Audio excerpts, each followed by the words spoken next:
All of his stuff looked good, so probably too good because it was probably snug, but he was different in everything that he did. He locked up different. He locked up snug. Hey, this is your Olympic hero, Kurt Angle, and you're listening to Snug Wrestling. Oh, it's true. It's damn true. What is going on, you guys? Welcome back to another episode of Snug Wrestling. I am Edgar. I'm your host, and I'm back for real this time. The last couple episodes, my mic was all fucked up. I'm not gonna lie. I got a new setup. I got a new computer, and it fucked up my whole setup. I had to reset everything and do all these changes. So I apologize about the audio the last couple episodes, but everything is good now. And we're gonna be talking about AEW Dynamite from last night, and I got two very special guests from the Sports4u Podcast. I got Trail and John with me. What is going on, fellas? Welcome to the show, man. Thank you for having us. Yeah, so I was just in your hometown not that long ago, from what I hear. What's going on, man? Glad to be here. Oh, we got a little late response from John. John, I think you're lagging a little bit. Super West Coast representation. It's not often we get a chance to the collab with another. Yeah, I hear you, John. I hear you. Yeah, I'm happy to hear that we got another West Coast brother who's talking wrestling. That's right. Yeah, man, West Coast. I'm from the capital, Sacramento. Yeah, dude, we did the whole Disneyland trip. Took the kids to Universal Studios. Never doing that again. That shit was terrible. Yeah. I told my wife, I was like, yeah, if we're going to go by ourselves with no kids and maybe Universal Studios, but fuck all that other Disney stuff. But we got the time to visit over in Compton. Took my son out to where they recorded the They Not Like Us video, which she was really excited about that. Yeah, that spot's been popular lately. Yes, so we were those people, those touristy ass people showing up to what's that place called? The burger place? I already forgot the name. In-N-Out? That was at Tams where they filmed the video. Yeah. That's literally 5 minutes. That's literally 5 minutes from my house. Yeah, so we showed up like taking pictures and shit. Like you can clearly tell we're not from there, and people were just looking at us like, yeah. They were just like, you the fans or something. Yeah. I'm just like, all right, son, hurry up, man. Let's get these pictures and let's get the fuck out of here now. Yeah, it's crazy, man. Yeah. But yeah, it's good to be back. Good to be back on the show, and I wanna hear about you guys. So usually when I do the intros, I let my guests talk about themselves, put themselves over, tell the people about their show and what they do. So who wants to go first? Who wants to tell the people about you guys? All right, John, let them have it. All right, I'm John Watson, 1/3 of the Sports4u Podcast. We got myself, we got my man Mark, and my man Nick Freeze, and then on our wrestling side is me, my man Trail right here. We talk sports every Tuesday and Friday, 6:30 Pacific on the West Coast Pacific time on YouTube, X, and Facebook, and we've been doing watch-alongs now since Money in the Bank. I'll let Trail get into that, but Sports4u has been a podcast for about the last 5 years. We're over 300 plus episodes in, and we are here to give you like a national sports talk with some West Coast flavor and everything on the wrestling front as well. Yeah, man. My name's Trail. Yeah, Trail. I'm a frequent listener to the Sports4u. I'm a frequent guest on that show. I'm pretty much the resident fourth wheel of the group. We, like he said, we just started doing the watch along for Money in the Bank because I had an idea about a couple weeks ago, maybe a couple months ago, and I was like, why don't we do a watch along? Because we've been going to wrestling events, AEW events. The WrestleMania was our last event we went to, so I just had an idea of why don't we just do a watch along, see how that goes. And when we did Money in the Bank, it's a success. So we was like, well, let's just do it again. And we did SummerSlam. That alone was a dope watch along. So hopefully there's more to come. And now that I got everything set up at my house, we can start doing some reaction shows too, whenever we have the time to do that. So stay tuned. Absolutely. Dope, man. Yeah. Yeah, that's where it's at, man. Doing those watch alongs and things. It's fun, man. It's fun to be watching because I got to watch wrestling by myself. Like, my wife is not going to sit there and watch wrestling with me. Neither are the kids. I try to get them to watch wrestling with them. They're like, get the fuck out of here with that shit. So I started doing watch alongs with people and then interacting with them on the comments. It's fun. It's fun. It's fun stuff doing it that way. So yeah, hopefully one of these days I get to join you guys on one of your watch alongs. I'm inviting myself. What's you tell what we got going up? It just so happened. You mentioned that, Edgar, because this weekend actually we will be doing a No Mercy watch along for NXT on Sundays. So if you want to, come on down, be one of the guests on the show, we'd love to have you because we're gonna go live probably like an hour before to go over Bash in Berlin because I'm gonna be out during the day at my mom's. So, and he has other party engagements as well, so we won't be able to do the watch along for that. So we're gonna do like a little minor recap of that the next day, and then also we're gonna go over the previews and predictions for No Mercy, who we think is gonna show up, will we see TNA crossovers, will one of the new signees pull up. So I have my theories. So yeah, it should be fun. Hell yeah, dude. That does sound fun. And it's going to be easy to coordinate because we're both on normal people time, the West Coast time, Pacific time. The best time. The better time. Yeah, man. This weekend's going to be crazy with Bash in Berlin and then No Mercy back to back. So hell yeah, let's do that. Just really quick, we are going to be talking about Dynamite, but I just have a quick question before we get started. How do you guys feel about having two outsiders competing for the NXT Championship, Ethan Page and Joe Hendry? Because Ethan Page, to me, he's still like brand new. He got that title really fast, and then to be defending it versus someone from TNA, that's pretty crazy to me. What were you guys' thoughts about Joe Hendry being that number one contender? I'm excited. If anything, I'm very excited because I was telling John about this. Never in my wildest dreams would I ever thought I'd see WWE do any type of partnership with anyone. All my life, all my adult life, it's always been WWE, and they never mention another company. They see the other company as, little brother or not even a speck on their shoe. So the fact that they decide to do a partnership with TNA, and they frequently have their stars come on their show a lot, let alone have a title shot, it's crazy to me. And then Ethan Page is like, yeah, he got it quick, but I see why, Trick Williams is still he's still, even though they, trying to make him the face of NXT, he's still, I was telling John, he's not there as far as mic skills just yet. Right. Trick Ethan is? Page, yeah. So yep. Ethan Page, he's a more seasoned vet.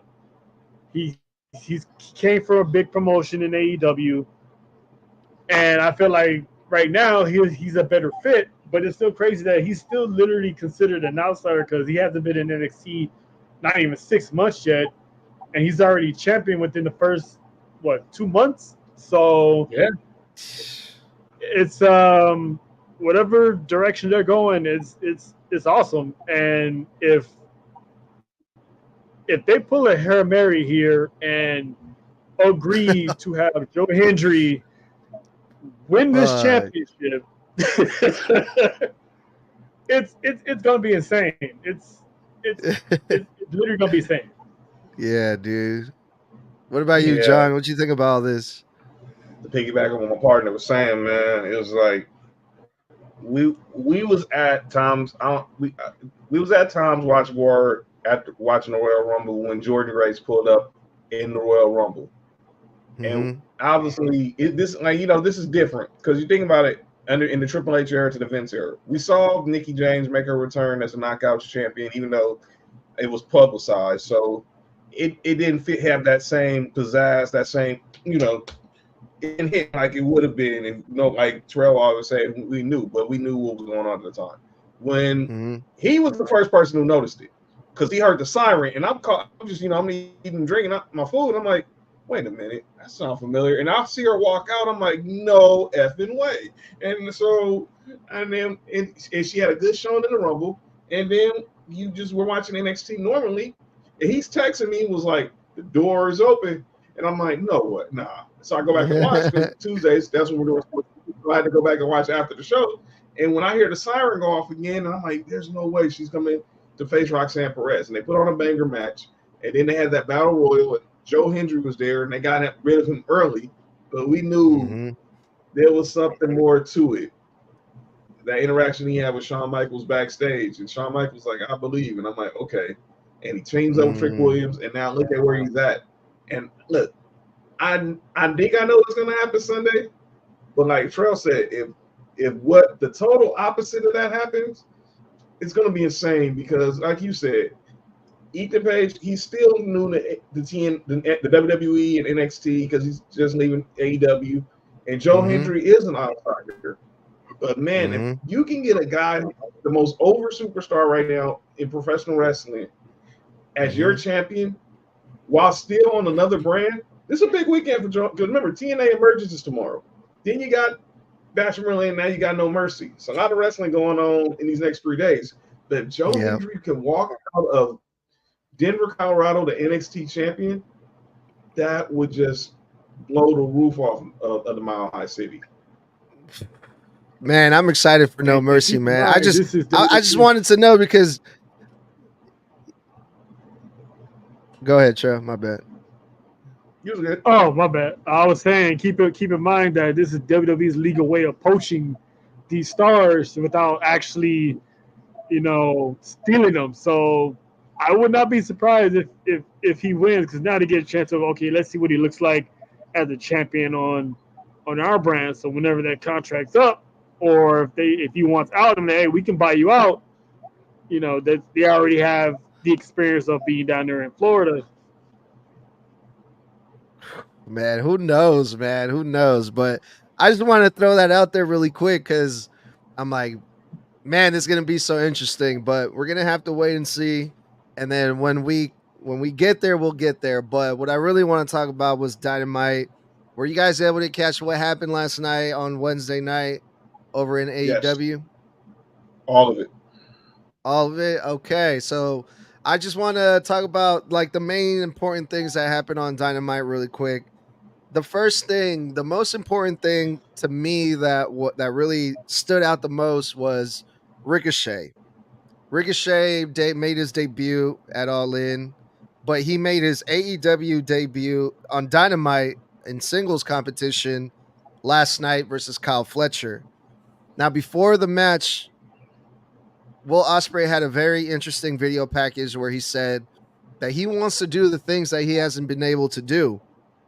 And I thought that's pretty cool because this could be a different Ricochet or an old Ricochet that we haven't been able to see in a long time because he's been in the WWE. He obviously, when you're in the WWE, there's certain things you can and can't do. He doesn't have those, those chains holding him down anymore. So I'm like, okay, what is he going to do in AEW? Whatever it is, it sounds cool. And then he has his first match versus Kyle Fletcher. Trell, what did you think about Ricochet's opening or debut match on Dynamite last night? Let's go with you first. I enjoyed it. I was genuinely happy for the guy.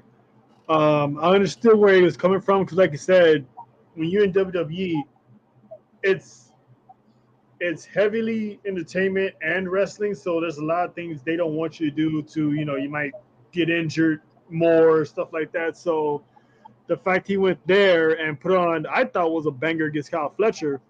He was doing some moves. I'm like, all right, Ricochet, I see you starting already. You doing what you used to do in Hog of Wrestling, and Lucha Underground as Puma. So I see you pretty much let everybody. I'm here, and I don't know if you noticed this. I don't know if you noticed, Edgar, when they was on the outside, he did a move off of Fletcher when he's on his back. He did the DX chop. So I don't know if he was just doing it just to be cool, or he was doing that as a shot at Triple H. But that one caught my attention big time. I was like, okay, Ricochet, you making a statement here. So, but other than that, I was like, please don't do nothing to get yourself hurt, stuff like that. So I'm like, all right, he was good. I enjoyed his debut. Hopefully they don't give us Ricochet and Ospreay so soon, because Tony Khan does have a habit of pulling the trigger too early. So hopefully it just, this spreads all the way into maybe Full Gear. That'd be cool. Or the Russell pay-per-view they have in December. Maybe there, but let's let this marinate.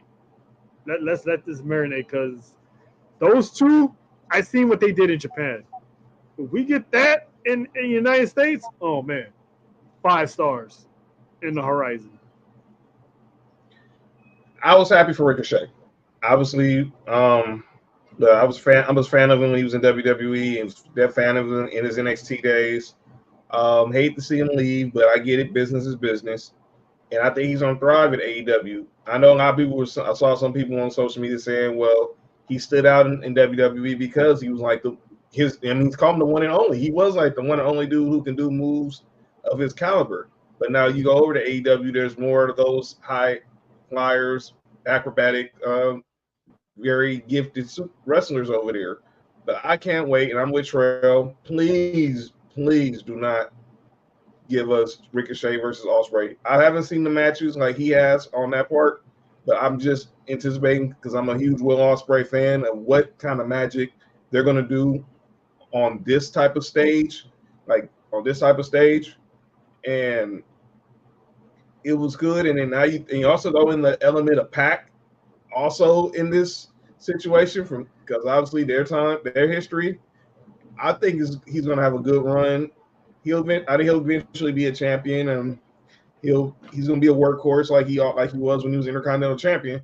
But I think obviously we're going to see a lot of Ricochet going forward on AEW television. Okay, so you guys are going to be really upset about what I got to say about this. But to start off, I do agree with what you guys said. When Will Ospreay came out after the match, I was like, oh no. I was like, no, not yet. But then thankfully Pac came out and took out Will Ospreay. And I was like, man, I've never been happier to see Pac ever in my life, because I was thinking exactly what you guys were thinking. Yeah, happy to see the bastard, huh? I'm like, don't pull the trigger yet on Ospreay versus Ricochet.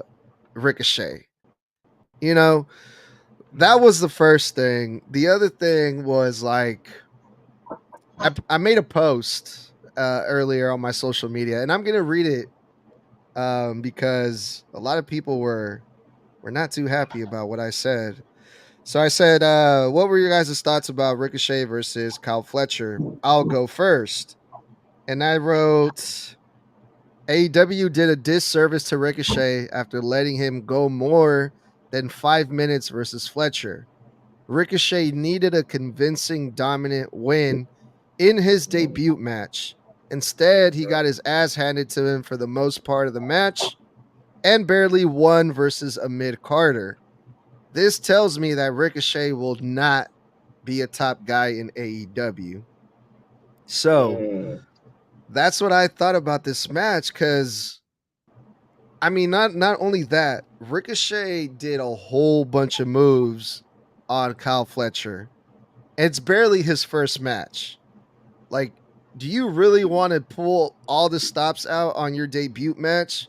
Or would it have been better to just do like a little bit here and there? Give the people like a little tease and like, hey, there's more to come later on, keep them wanting more.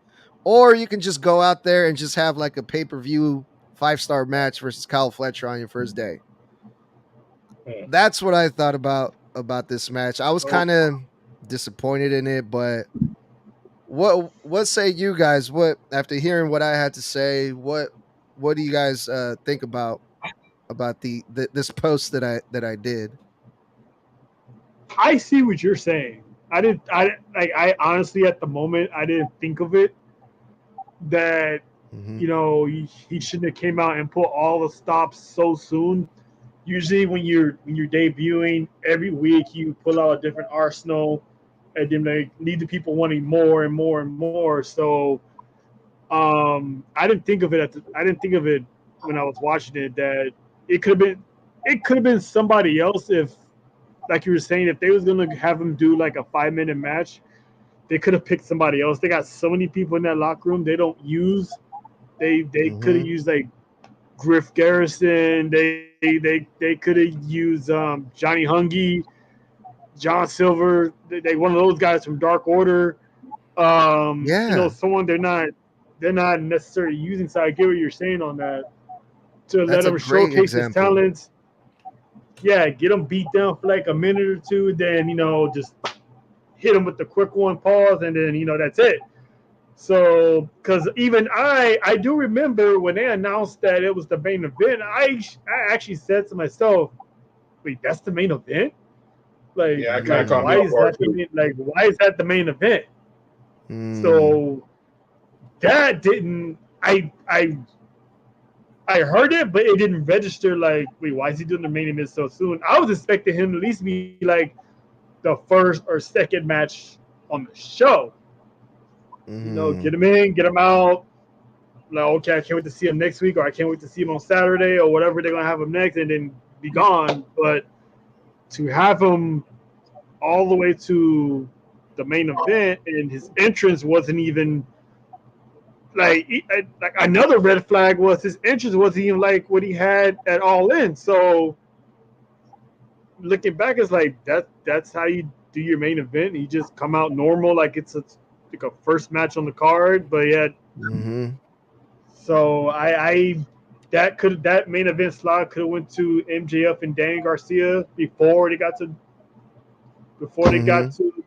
Bryan Danielson. They could have just had 2 segments to end the show on, but I don't know. Like after hearing that post, it makes a whole lot of sense. I agree with that.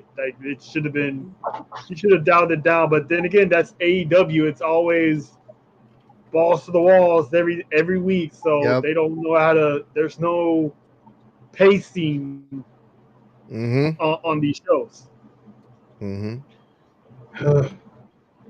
You guys both made some real valid points, and I didn't think about it. I'm just thinking about, okay, they want to obviously they all want to show Ricochet sooner than later.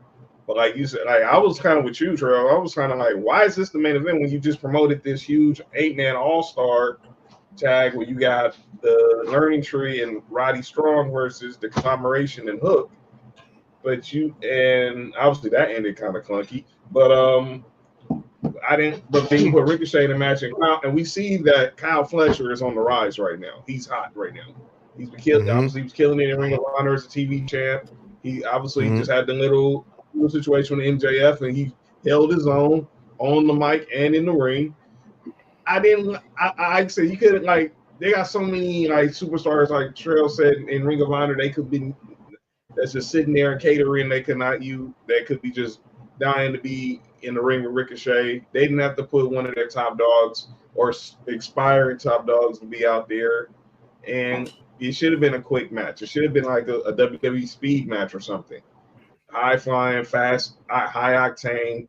But like Trail said, with AEW is go hard or go home, and they sometimes go too hard and pause, and they end up going home sooner than they expect. So I hope that this, like, I'm praying, like, do not give us Ricochet and Will Ospreay before Thanksgiving. Do not do that.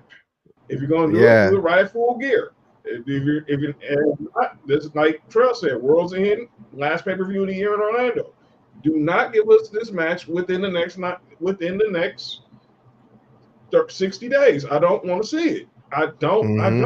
I'll watch it as a fan, but I'm gonna be as someone who loves Will Ospreay and loves Ricochet, I would hate it because you don't want him to peak too soon.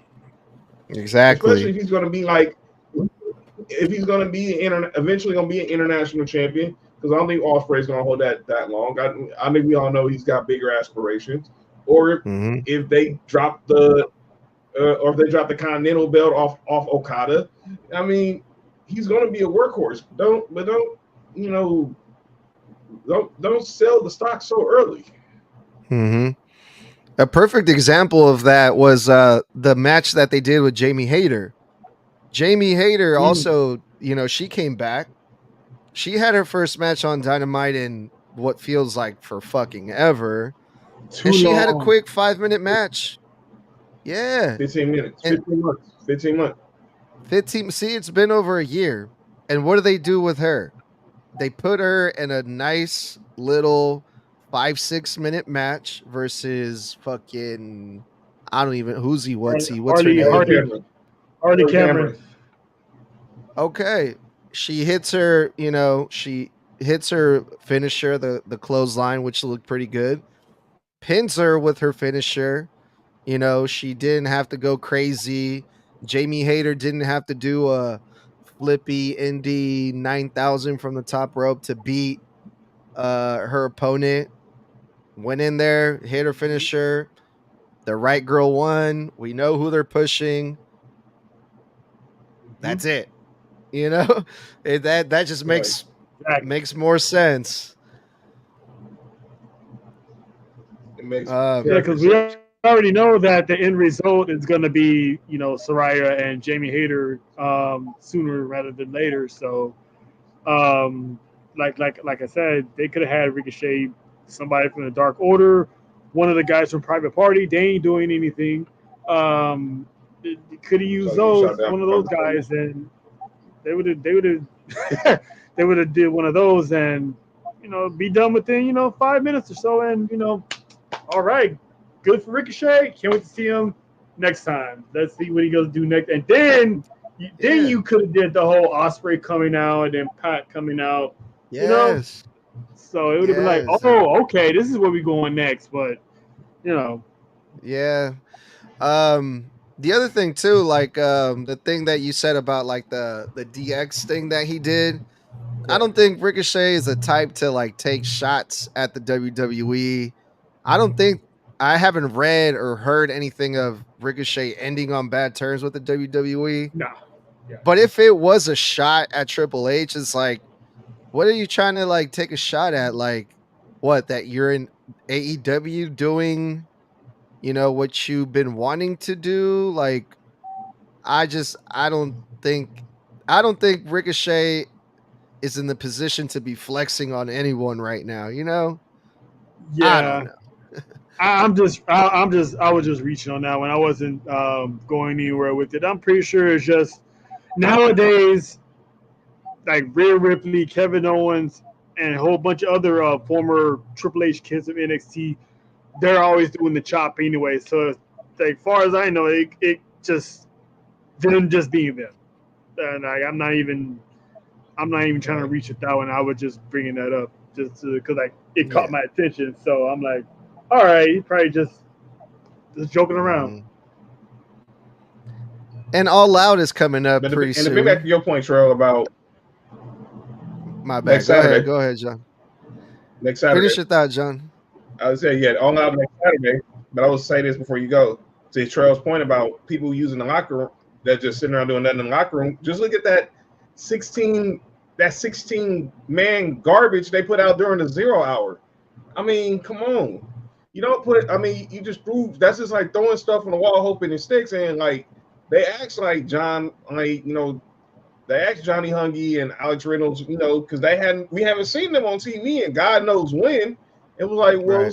what was it like? Just having to go on the high minute. We just had to stay ready. So, to y'all's point, they could have used anybody. But go ahead, Edgar. Yeah, no, you're absolutely right, and that didn't even cross my mind. I didn't think about that. Like, who could they have used instead of Kyle Fletcher in this match? But it just seems like Kyle Fletcher is like their go-to person to put these guys over. Like Kyle Fletcher, he went one-on-one versus Swerve right after he won the title. I think it was his first match versus Yes. Swerve and Fletcher. Yes. Then Will Ospreay when he first came in. Yep. And then when Will Ospreay first showed up, they put him versus Fletcher. Then Ricochet showed up, they put him versus Fletcher, and it's like, I don't know if, like, the defense was by a lot of the people that were commenting, they're trying to push Fletcher, they're trying to get Fletcher over, and I'm like, okay, well, put him over. It look like the Brooklyn Brawler. I mean, hello. Oh no, they're trying to make Fletcher look good. They're trying to, by jobbing him out to all like the top guys in AEW. Like, okay. No, if you don't have all those big matches, nah, come on, man. They could have. That's crap. They're not. You don't put Kyle Fletcher over my making him look like a jobber. Come on, man. I mean, this dude has a lot of talent. It's not like before he went on the singles run, he wasn't one of the best tag team wrestlers in Ring of Honor. Obviously, he's best friends with the biggest star, well, arguably one of the biggest stars in the country, in the sport, and he holds his own. So don't tell me how they were trying to put him over. No, they made him look like a jobber. I mean, he can be a workhorse. Let him be a workhorse. He should be the guy that y'all should be setting up jobbers for, not making him a jobber. That's really like devaluing his talent. Yeah. Yep. Trell, you got anything to add, or any final thoughts about Ricochet's debut match on Dynamite before we move on? No. The match itself was good. His moves wasn't too crazy. It's pretty much out of the norm that I've seen before. So other than that, hopefully I was telling John this. Every time someone comes in to AEW, they're hot for like the first month. Then next thing you know is they're on Ring of Honor or they're on Collision, and it's like next thing you know is where'd he go? Like Saraya, she was hot for a while when she came in. Where'd she go? Pac when he showed up, he was hot for a while. Where'd he go? So hopefully, have them out there too long, doing these big matches every week. Hopefully he doesn't, get lost in the shuffle and eventually he starts losing to MJF and he starts losing to Adam Cole or he starts losing to these guys and not get a win for a while. So hopefully he doesn't wind up on Ring of Honor, even though it'd probably be cool, but a guy of Ricochet's caliber and name, he should be featured and featured correctly. So yeah. 2 cents on that. Dog, I will throw something at the wall if I hear he's in Ring of Honor. You're not for that? You're not for that? Throw something at the wall if I hear he's in Ring of Honor. No. You don't know. I'm not for Sammy Guevara being here. So heck, you go put one of your newest big acquisition down in that would have been just like, okay. Athena, that's another one. Who? Athena. Who you say, Trump? Right. I'm doing like this. Let's say WWE signed somebody off the AEW rock. Let's just throw it. I'm not gonna say who's probably their best mid-carder. Let's say they signed Okada. you're gonna sign Okada to bring Okada to be on Raw or SmackDown. You're not bringing Okada to NXT. No, you don't do that to Ricochet. I would. Yeah, because NXT as a brand is so much different than AEW as a main roster. So now the way Triple H and Shawn Michaels are trying to book it, they're trying to bring these big stars to their brand too. So if they feel like Okada needs some work somewhere, I would definitely put Okada on NXT. Put him in NXT. I would definitely. I'm not saying you wouldn't put him there. I'm not saying, but don't put him there within his first 90 days, is what I'm saying. Eventually, Okada NXT, heck yeah. But sign him with the intention of him automatically going to NXT. Sign him with, we think he's going to be the big star. All right, okay. That's what I mean. Saying. But okay. Dude, Okada NXT would have been insane. Dude, imagine if Okada was in black and gold NXT. Mm-hmm. Yeah. No, yeah. Ricochet. He made a comment about that. He said, if I go to Ring of Honor, he said, I hope I go to Ring of Honor. Basically saying, like, if I end up there, he's like, that's cool with me. So yeah. I mean, I Ricochet, can see Ring of Honor heavyweight champion. Yeah. Yeah, for sure. He's being real humble, and I get it. I mean, he'll say he can definitely, if he goes to Ring of Honor, he can run that place. I just don't. He'll run. Yeah, at this point, it's not even about the money anymore. At this point, it's not even about the money anymore. As an ROH champion would be so good. Mm-hmm. Exactly. It's not even about the money anymore. He's been paid big time, 10 times fold. Right now, he just want to show out. Mm-hmm. All right, let's move on here because if we don't move on, we can have a whole ass episode of just talking about Ricochet. Yeah. Hey, we here. We're here. Hey, look, like I said, I'm happy that me and Trey are happy we got a brother on the West Coast that we can talk wrestling with, and we ain't got to worry about time. Look, we here, man. Hell yeah! Gave us opportunity. We here, man. I appreciate that, but I want to get your guys' opinion on MJF. Let me get something straight, man. Will Ospreay was the international champion, right? Loses the belt to MJF, and then MJF turned it into the American Championship.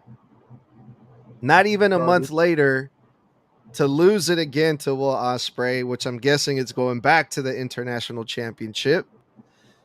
And so that's that. And then, so I'm wondering, what is MJF going to do next? And then it turns out that it's a feud with Daniel Garcia. Now, it makes sense. MJF took out Daniel Garcia. Daniel Garcia is back. They're going to have a match at All Out. And even though it makes sense story-wise, do we really want to see this? Do we really want to see MJF versus Daniel Garcia? John, I'm going to go with you first because last time Trell went. What did you think about seeing Daniel Garcia come back and challenge MJF at All Out?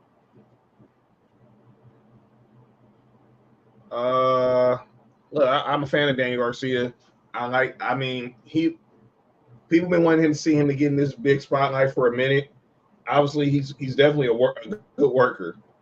Him versus MJF at All Out, I think, is going to be a good match. But I just hope that, because we all know the elephant in the room right now. His contract expires in October. I pray if he's on his way out, they make it. He's worked so long. He's been there long enough where he's earned the respect to at least go out the right way. Obviously, MJF is a megastar. So I just hope he doesn't get squashed. I'm looking for a good match next week. Look, me and Trell be watching it. Probably gonna be at Dave & Buster's watching it next Saturday.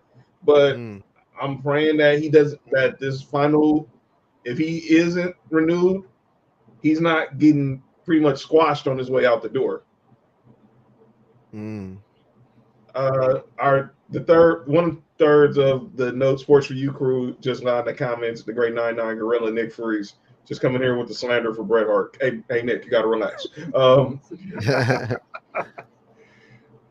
Hey, y'all gotta help me with the comments because I got like so many things popping up. I can't see I can only see the TikTok comments. So y'all help me out on this. Okay, got you. Yeah, that'd be dope. Thank you. We got you on the YouTube. We got you. So our man Sheed, he's here. My man Nick Freeze, he just wanted to say F Bret Hart and the Hart Foundation as a fan. He just went Tupac hit him up on the Hart family. That's pretty much paraphrase. Well, I'm looking forward to a decent match, but I don't want to see Daniel Garcia go out looking like a jobber. Well, I mean, I don't think you got that to worry about, John, because I think we kind of already went over how most of the matches in AEW go. Everyone is equal. Everyone has like a 50-50 chance here, no matter where you are on the card. You can be the mid card going against the top guy. You're going to have a competitive 50-50 match either way. And I'm pretty sure Daniel Garcia, to get him over, he's gonna fucking beat the brakes out of MJF. So you got that to look forward to, I guess. Trail, what do you think about what we're about to see at All Out? Are you going to be at Dave and Buster's watching this, or are you going to be like me and are you going to be watching Beetlejuice 2 instead? Oh. Oh man, I'll probably watch Beetlejuice at home. I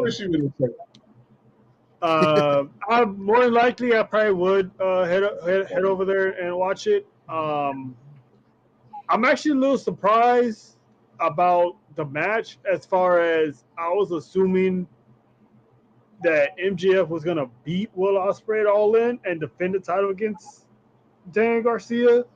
I didn't think they was gonna hot potato the championship like that. And to your question on do we care about this match or why is it happening, is at this point it's all we have right now, because remember when all that time MJF missed when he lost the championship and he was actually legit hurt, who knows what else was coming down the rails for him. So when he was gone all that time and he comes back, it's like, okay, they're not going to put him in the title scene so quickly, so soon. So at this point, Tony Khan's back is against the wall. It's like, okay, what do we do with him? Like, he's already been heavyweight champion. So now it looks weird that he's back to mid-card feuds as opposed to, up there with the Jon Moxleys, with the Will Ospreays, with the Adam Coles, with the Kenny Omegas. Like, he's with the Daniel Garcias, with no shade on Daniel Garcia, but that injury and Adam Cole's injury on top of that derailed whatever plans those two had with each other. Yeah. So when Adam Cole came back, I'm like, oh, okay, we get Adam Cole MJF. Adam Cole's gone again. So I'm like, you tell me you brought this guy back as a sacrificial lamb for MJF to come back, just for MJF to turn heel, dying a month later. So, but back to the subject at hand. I'm excited. I don't think that Dan Garcia is going to be jobbed out. He's not going to win, but I don't see him getting jobbed out. I see this being a all-out war to put Daniel Garcia over.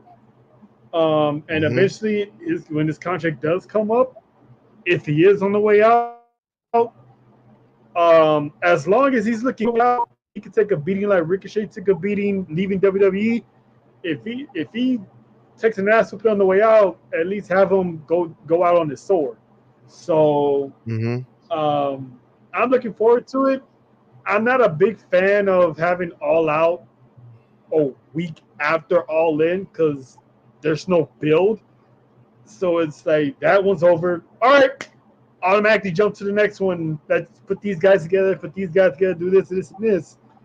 So I'm expecting it to be a good match, and hopefully they turn the roof off. And my question is, after this, what's next for MJF and Daniel Garcia? Is this going to be another one after this? Is this a payoff, or like what's next? That is a good question. Jesus, man. Okay, so in theory, or the way that this is being booked and the way that AEW does its matches, in theory, this should elevate Daniel Garcia to the next level. A feud with MJF, they're going to have a banger match. This is going to get Daniel Garcia over, right? So the next thing for Daniel Garcia should be, I don't know, something better, I guess, than MJF. But is there, I mean, what's better than MJF and AEW right now? I don't know. I can see maybe Daniel Garcia feuding with like a Swerve Strickland, maybe. I mean, Swerve's a heel. You know, I think people would Jack Perry, you know, but who knows, man? It's going to be interesting to see what happens. But now that you mentioned Jack Perry, let's move on real quick because the thing that we saw at the end of the show was Bryan Danielson. Now this was another one that I was really curious to see what was going to happen. My prediction was completely wrong. I thought Danielson was going to relinquish the championship because he was supposed to retire. He literally said, my contract expires August 1st. We're in August 29th today, as of today, that we're recording. Allegedly, he has no AEW contract. So I thought for sure Swerve was going to retain that All In. That's going to put Swerve over in a big way, establish Swerve as like a real fucking champion, the real deal, the top guy in AEW. And no, Danielson won. And I'm like, well, how the fuck does this make any sense? He said he had a year. He said he was going to retire. But now he's the champion. And if he doesn't relinquish it, he's going to have to defend it. And so he announced that I'm going to keep going until I lose this championship belt. And it's basically first come, first serve. Whoever wants it can get it. Who wants a shot at the title? Anybody. And it's Jack Perry. Oh, Jack Perry. And then the final thing that we saw was Jack Perry holding the TNT Championship in one hand, the AEW World Heavyweight Championship in the other hand. And I'm like, if that's the image that we're going to be seeing in the next few months with Jungle Boy as the heavyweight champion, I'm completely done with AEW. I'm done. I'm not going to watch it. I can tell you we're not seeing that. I'm confident to say we're not going to see that. Two, that's one of the things that irritates the fuck out of me is why is one champion getting a shot at another champion? Like, you should be building your title and looking for a challenger of your own. Why are you trying to take on the heavyweight championship? You still got Christian Cage with his casino Money in the Bank style, can cash in anytime. You still got Darby Allin waiting for his title shot that he earned. So it's like, why are you putting your TNT champion in a championship match with the AEW World Champion? Just like, why is your Ring of Honor heavyweight champion in the Casino Gauntlet trying to become a number one contender to the AEW championship? It's like Tony Khan had these people all over the place. Mm-hmm. So that really does not make any sense to me right now. And to your point about Daniel Bryan, his contract is up, but also he did say he wanted to try to wrestle at Wrestle Dream. So he wanted to make it there. So my thing is, okay, pretty much he's on his retirement tour. So I was telling him by the end of the year, he's going to lose that championship. He's not going to have it for long. He's gonna lose it either. He's gonna defend it at Wrestle Dream. He's gonna win that one in October. You got Full Gear. I guarantee in December when they have their last pay-per-view of the year, he's getting beat. And then that'd be it. Yeah, that'd be the swan song of his career. Because there's no way I see him walking to 225 as World Heavyweight Champion. Who knows? He might drop it to Darby. Imagine that. And then that's another thing. You got Darby and Jack Perry, so it's weird. All right. I'm with Terrell. Jack Perry, we're not gonna see RP Jungle Boy. That's gone. This version of Jack Perry, he's finally found himself. You just think about where he was a year ago at All In London. Look, me and Trail talked about this the other day. The whole glass thing, the whole Moccasin. Let's get rid of that. What up, Dale? Shout out to Dale. But yeah, it's no. He's gonna face he's gonna face Danielson next Saturday. I expect Danielson to win, obviously, to go into his home state as a world champion. He has, which he hasn't done in over a decade, and finally, and you can see him maybe dropping it there, or this might go all the way through Full Gear or World's End. But I don't see him going into the next calendar year as a world champion. I think this is really it, and he's going to really prioritize his family and still being an asset to AEW and to the wrestling business, because he's a legend. He's a Hall of Famer, and eventually, I don't know who he drops it to. Like Trust, it could be Darby Allin. I don't think it's going to be Jack Perry. I mean, does him and Swerve running back? Obviously, both being from I mean, he's from Washington too.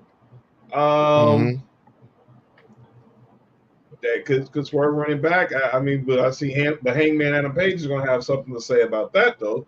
But I think Danielson is doing this is a swan song. We know, if you read this, what the dirt sheets were saying out there, Edgar and Terrell, he was very resistant his whole time at AEW while being a champion. But Tony, he went kicking and screaming that he didn't want to be a champion. But Tony Khan finally convinced him how big of a deal it was. Reports were they had this main event penciled in since April. So after Swerve beat Samoa Joe in St. Louis, they knew who they wanted to win the Owen. And they knew it was, and they had Bryan Danielson in mind, and that's where we got great match, and he got that moment. So, but I don't see him going. I don't see this lasting not no more than 90 days, 90 plus days. Probably get to 100. He probably get to 100 days, and then it's a wrap. And he'll get that final curtain call and go back home to Brady and the kids and chill on the farm in Washington. What the fuck took him so long to put the belt on Danielson? Like what John said, when he went to AEW, it wasn't about winning the championship. It was about helping the talent there go over. So if he had it his way, he would have completed his entire AEW career without even winning the championship. That wasn't, being a champion wasn't even on his mind. He just wanted to help put other stars over. So when Tony Khan finally got what he wanted, he was like, all right, well, we're going to do this on my retirement tour if that's the case. So they waited till his contract was around the year that he said he was going to quit wrestling. They gave the championship. He has a goal of getting to a certain pay-per-view, and probably once he meets that certain pay-per-view, he'll probably drop it. But yeah, he was all about the talent. He not once wanted to be a champion. Otherwise, he would have been TNT champion by now. He would have been AEW champion a long time ago. But that wasn't his agenda. Like, he just wanted to help the guys and girls, and then eventually retire and be in the producer role in the back. Just helping talent. He never wanted to come in, step on anyone's toes, and be champ. So I appreciate him for that because not everyone, wants to go into another company just to be a helping hand. They want the big money, they want the checks, they want the championships, and he was cool watching Mox be champion. He was cool watching, Cesaro be champion. He was cool with Wheeler Yuta being champion. He didn't mind that, it's just him. Like he has that legacy that he's like a 3-time, 4-time champion in WWE. He's good. He has a legacy. So, he didn't want it. And then, Tony Khan finally convinced him, and here we are. He's like, all right, well, end of the year, he's out. Man, this whole thing with Danielson, man, it's just so crazy to me, man. I don't know how else to put it. And I think that most fans are not really a fan of Jungle Boy being the one to retire Danielson. I mean, who was it? The young Bucks got the final match with Sting, and they can say, we retired Sting. Are they going to do the same thing? Twice, Oh, well, yeah. But still, I mean, it was a big deal the way that they went about that. And man, are they going to give Jungle Boy that I guess that flex, that ability to be like, yeah, Jungle Boy. I'm sorry. He's not Jack Perry to me. He's forever going to be Jungle Boy. I refuse to call him Jack Perry. He's still a boy to me. Jungle Boy. That little guy is not becoming a double champion. I'm sorry. No. He's long. That ain't happening. Not the world heavyweight champion. If he does become world heavyweight champion, I can see him beat Darby Allin down the line or something, but not Bryan Danielson. No. Okay. No chance in hell. Whew, I'm getting a little ahead of myself, man. I'm getting a little worked up just thinking about this. Look, we got you. You got some West Coast we'll boys. Some nightmares when it's not necessary. I know, man. You got some West Coast boys gonna make sure your mental's right. You got some West Coast boys gonna make sure your mental's right. You totally true. I couldn't even sleep last night, fellas. I was like, no, I'm kidding. Oh man.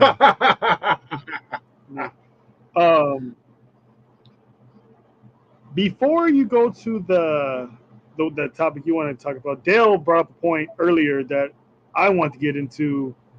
The whole Jon Moxley segment. Yes.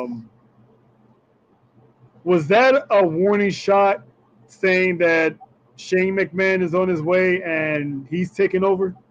Do you see a Shane McMahon invasion? Fuck. Oh, man. Yes, I do. Yes. Why not, dude? If it does happen, I think it happens. Yeah. I think it happens next week. I hope it does. I think it happens next week. Yeah, I'm gonna put it out. I'm gonna put it out there in the world. I'm gonna manifest it. I'm gonna say yes. Bring it on. Let's do it. Let's make Dynamite more interesting. Because why not? Fuck. Exactly. Because when he said what he said, like it's not your company anymore. I'm like, where's Shane at? Like, because it's just the way he said it is like it's telling me, okay, something's gonna happen. It's gonna be a hostile takeover. It's gonna be the NWO, the Nexus type of, like, something's bad's gonna happen here, and then you see Marina Shafir back on AEW back on Dynamite television with Moxley, and I'm like, the first thing I thought was, wait, the BCC has a female in the group, but then I'm like, wait, he wasn't there in London when Daniel won with the BCC like everybody else. He's not wearing any BCC gear. I'm like, is he running solo? Like, is he doing something else now? Is there gonna be is he done with the BCC and they just not gonna say anything about it, or are they gonna address it later? So whatever it is, Moxie's been the chosen one to be the catalyst or whatever it is. It's gonna happen. If it is Shane McMahon, keep in mind, when Shane McMahon was running SmackDown, when they went live, Mox was his first champion. So that history right there, who knows, man? I'm looking forward to it. John, you want to add anything to that? Looking forward to it too. Yeah, I hope it happens, man. Shane. It gotta be Shane. It gotta be Shane. Yeah, it gotta be. It gotta be. It's just like, if it is Shane, they're gonna put him with Moxley, and what they're gonna build this whole thing off of, some history that was created in a different company, in WWE of all companies. I don't know, man. Is every wait, you think about this, Abe? We'll get you, can't cut you off, but just think about it. With the exception of Wheeler Yuta, how many? The entire BCC was built were former WWE signees. Danielson, Moxley, Claudio, and they was founded by William Regal. So you think about that. With the exception of Wheeler Yuta, everybody in the BCC has a history in was at their peak, was at their best in WWE. We ain't gotta even explain. Danielson and Moxley are on a whole nother tier. And Claudio was just on that middle tier. Obviously, his days with the Bar with him and Sheamus, and he had that brief run at the end of his time during the pandemic, and he won the Andre. But yeah, obviously outside of Wheeler Yuta, who obviously was with Best Friends and had a Ring of Honor and everything, they all were WWE guys, including and Regal.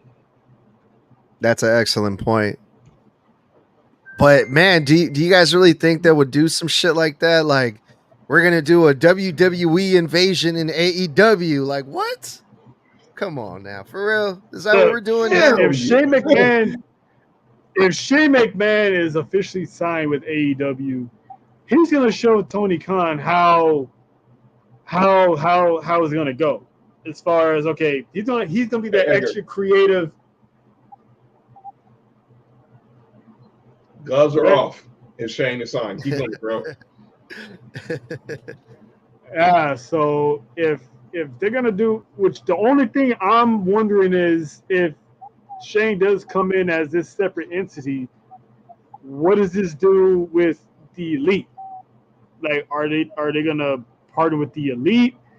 Is this the new heel group? Is this the new face group? Is this gonna be Shane's squad versus AEW versus the Elite, or is Shane gonna be like a on-screen character as like the mouthpiece of a group? Like it's opening door of like so many questions that I'm just wondering, how this is gonna plan out. Yeah, it has to be. If this is like, Shane McMahon creating his own faction, they're gonna have to go against the Elite, because the Elite hasn't really been like going up against Tony Khan on screen on TV. Tony Khan, he's like non-existent when it comes to that. Like, every now and then he'll overrule the Young Bucks, but they're not having a feud on TV. Right? Yeah, which I thought that's where they were going with it when Jack Perry sucker punched Tony Khan and gave him the driver, days before the NFL draft, when he showed up with the neck brace. So I thought, something of that was going to take place, but the draft was over. You never saw Tony Khan on camera. You just see him in the back. Yeah. Right. Well, cool, you guys. That was an eventful AEW Dynamite, if I do say so myself, and that says a lot coming from me. I actually really enjoyed Dynamite, but I did have one last thing I wanted to ask you guys about, and this is a WWE related, and it was something that was going around for a while. Jey Uso, his booking has been kind of hit or miss for some people. Either you love him or you hate him. his father, his own father, Rikishi, former WWE superstar, he's made it very, very clear that he's not a fan of the booking of Jey Uso. He's made comments multiple times saying like, "Oh, why are they involving Jey with Rhea? They're gonna ruin his marriage. Or what are they doing with my boy?" And this, that, and the other thing. And then recently he made some more comments saying like, "Hey, I hope that they get it together with Jey Uso and his booking, because if they don't, WWE isn't the only place I can go to anymore." So of course, that got a lot of attention. The fans went crazy. Oh, Jey Uso can go to AEW. This, and then Rikishi is hinting that Jey Uso is going to AEW. Jey Uso is all elite, baby, and all this craziness. But John, I'm gonna start with you, man. What the hell is up with Rikishi, man? What is he on? Help me out.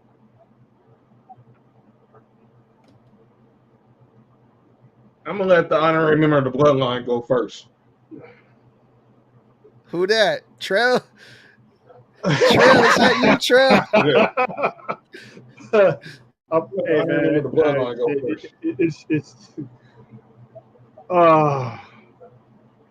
well, let's see. The whole ruin his marriage thing is like 95% of the talent now are married already, and they're in storylines with the opposite sex. So it's like, I understand, but come on, we're in this time where Rhea Ripley's married, Jey Uso's married, so clearly none of anything is going to happen between those two. Right. So it's just Jay's character being Jey. Jey Uso is like one of the hottest stars right now in WWE. Yeah. Top 5 in merch, if I'm not mistaken, top 3 in merch. Or you can ask John on that one. Some days he's number 1. And I do agree to the sense of there's been a few times they did miss. Like, he could have beaten Gunther for the Intercontinental Championship. However, being logical, I understood the route they took because they wanted Gunther to carry the title to WrestleMania. Okay.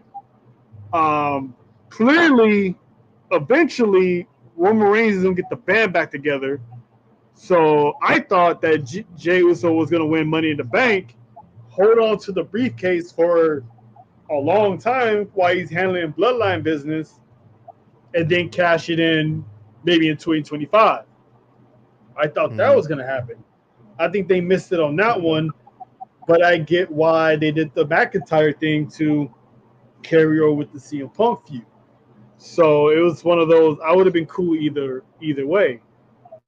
But to say that, oh, if you guys don't book him right, the grass is green on the other side, you gotta, I get it. I'm not a parent, so I can't tell another man how to care for his kid or whatever, but it's like Jay's a grown man who works in an environment where if he doesn't like something, he can actually say it to the boss and they're listening. It's not going to cost him his job.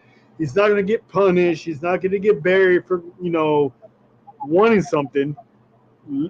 Like Jay has said it multiple times. He's enjoying life right now. He's enjoying the ride.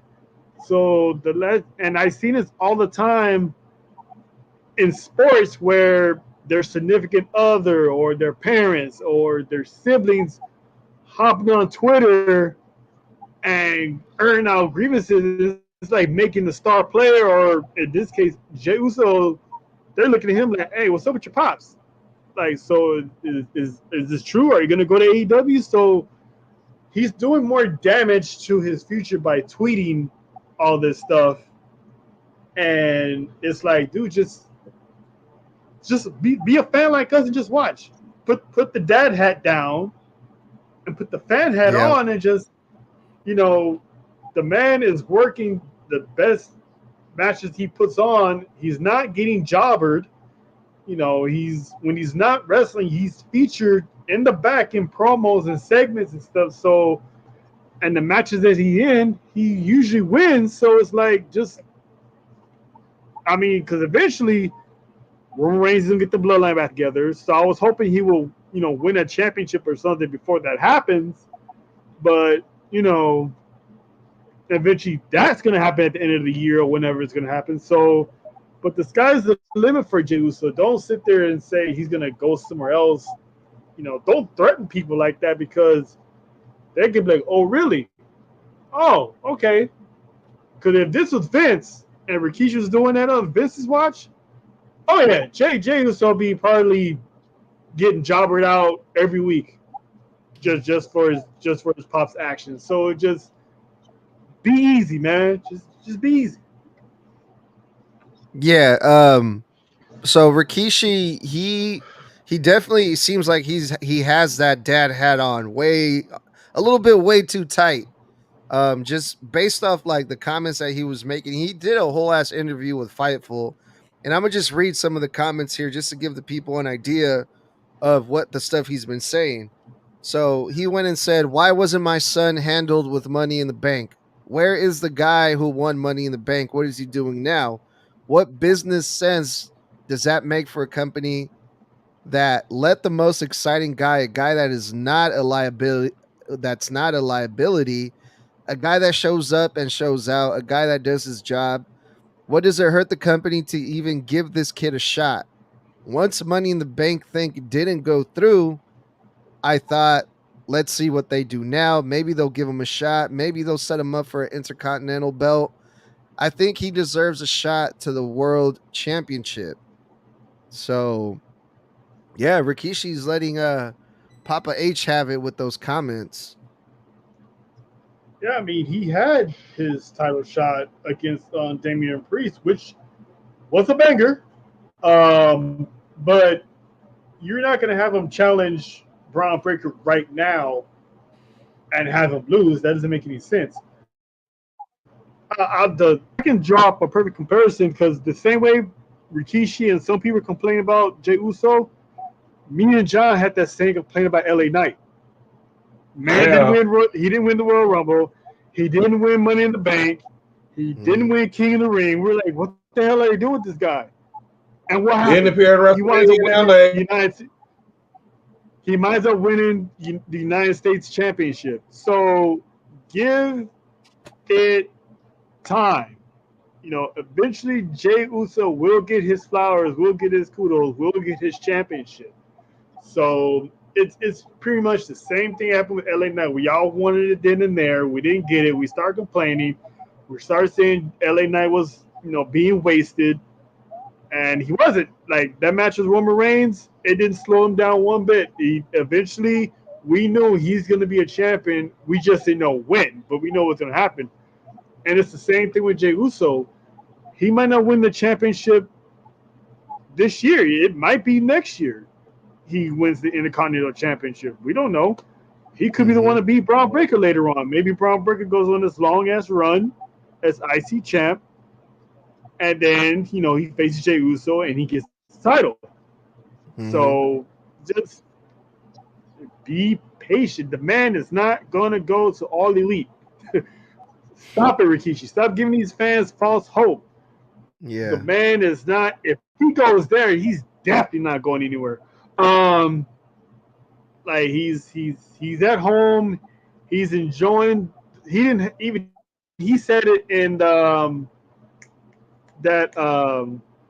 interview they had in Fanatics. He's just like he didn't dream of having the run that he's having right now, because he spent so long with his brothers. So he's enjoying the moment. He's enjoying life right now. Just let him eat in peace. Yep. As a dude who is a father, like you, Edgar, I like I said, I never tell the person how to feel about their kid. But let me say this to Rikishi as a fan and as a fellow podcaster. Please shut up. Let me say this. It makes podcasting and content creation difficult. Because you have people like Rikishi who have a huge following, who use the platform pretty much for to say narcissistic and self-righteous stuff like that. You know dang well Jey Uso's not going to AEW. How was about your run in TNA and Impact at the end of your career look, Keish? No. This dude, I got his shirt. I got it. Look, I have the Blue Yeet shirt. It's one of my favorite shirts I rock. Shut up, Trail. Trail has a bunch of Bloodline merch. Jey Uso he's up there. Look, it's not a Jey, man. That this dude is not the one of the biggest thing in wrestling. His interest is. He has the crowd going. Obviously, when McAfee's there, it's a whole nother level. You got Michael Cole even yeeting now.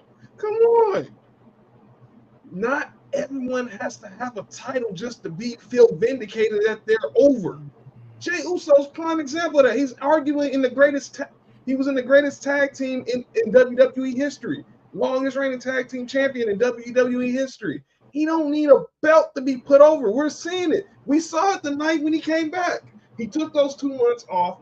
He shows up at Fastlane. He shows up at Payback, and everyone just loses it. Then he shows up on Raw the following Monday. Everyone's losing because everyone knows they've been waiting for this moment for him. Me and Terrell was at Wale Mania last year when WrestleMania was here in LA, and we was there. The Ringer hosted a podcast with the Usos. Obviously, Jimmy got love, Solo got love, but we all know who was getting the most love there that night.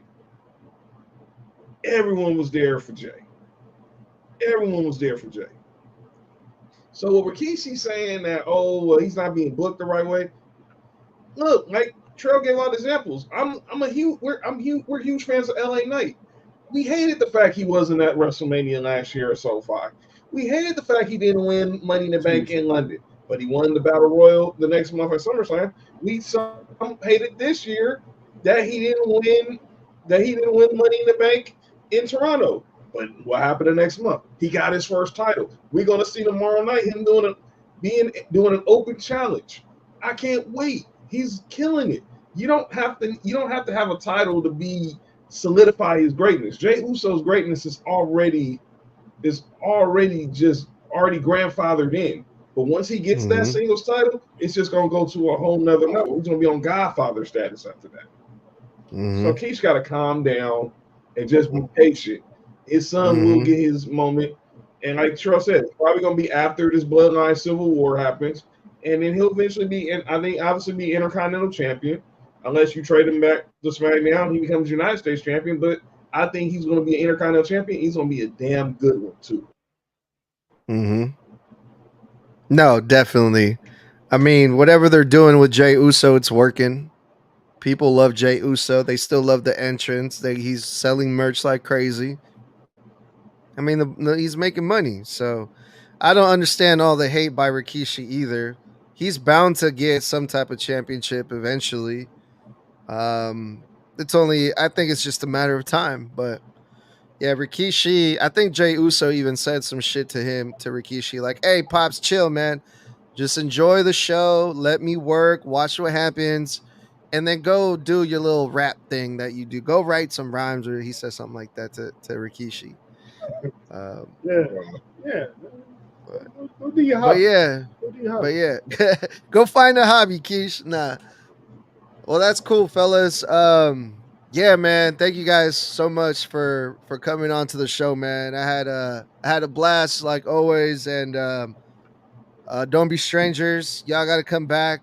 And I'm gonna try to join you guys for this weekend. It's gonna be a crazy weekend for wrestling. Friday night SmackDown, Bash in Berlin, NXT No Mercy. So it's gonna be fun times, man. One last time, tell the people where they can find y'all.